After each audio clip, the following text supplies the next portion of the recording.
Have you ever noticed that each social media app kinda talks with its own weird accent? On YouTube, people speak faster than a caffeinated auctioneer because if they pause for half a second, you'll click away to a cat video. On TikTok, creators stretch words like so or and to trick you into sticking around just 3 more seconds. Instagram Live, that's basically your friend calling you drunk at midnight but somehow with a buy my skincare pitch attached. This isn't just vibes, it's the work of algorithms, those invisible little puppet masters deciding what gets boosted and what disappears into the void. And Adam Alexic's book, Algospeak, is basically a behind the scenes tour of how these algorithms are reshaping the way we talk, type, and even think. Let's start with one of the weirdest examples, the word unalive.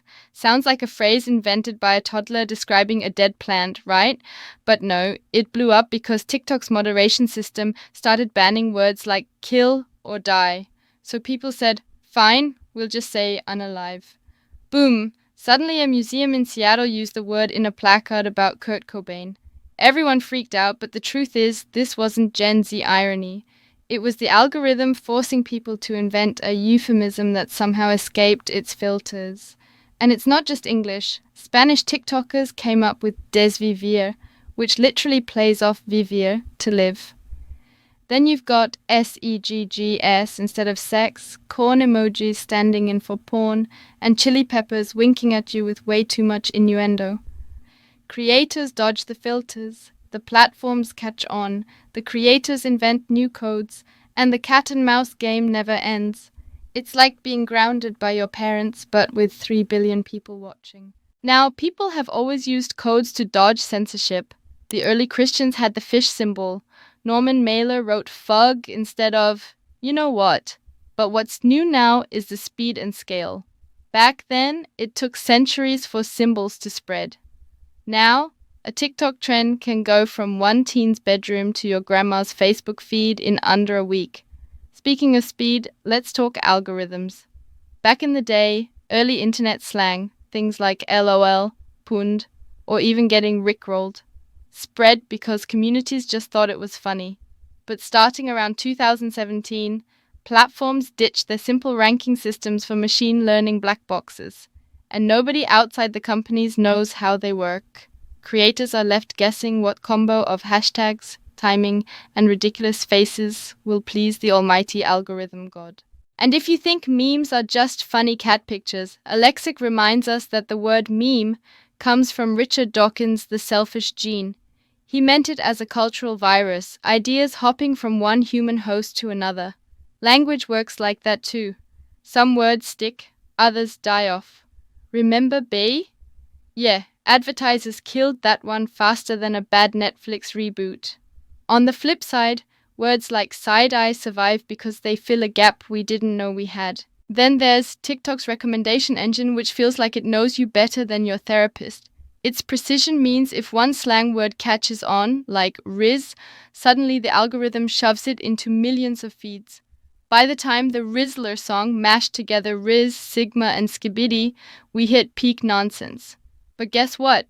The nonsense stuck because the algorithm amplified it like crazy. 80% of parents in the US now know Riz.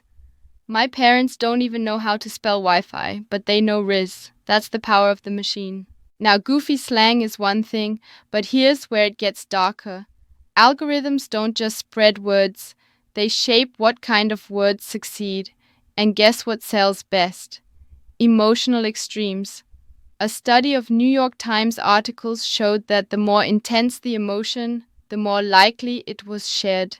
Didn't matter if it was joy or rage, what mattered was how much it punched you in the gut. That's why headlines scream destroyed instead of debated, or slammed instead of politely disagreed. The internet rewards drama. This arms race for attention is frying our brains. Creators keep pushing the envelope, feeds get noisier, and our attention spans get shredded. Reading a book now feels like running a marathon in flip-flops. And while all this is happening, smaller languages are disappearing faster than ever. platforms only support a tiny fraction of the world's languages, forcing people to either play the global English heavy game or risk cultural silence. That's not just sad. It's like bulldozing half the world's libraries because they didn't fit the app's design. So, what's the big takeaway from Algospeak? Algorithms aren't just shaping what we watch, they're shaping how we speak, the slang we invent, the way we argue, even the languages that survive. It's evolution on fast forward, but the forces driving it aren't culture or creativity, they're cold lines of code. And here's the kicker.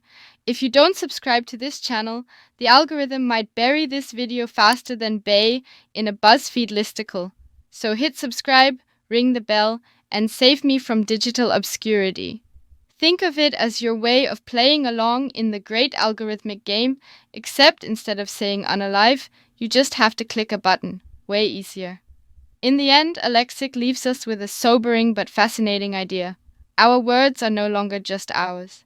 They're the playthings of platforms, shifting and mutating at algorithm speed. The question is, are we shaping the language or is the language shaping us?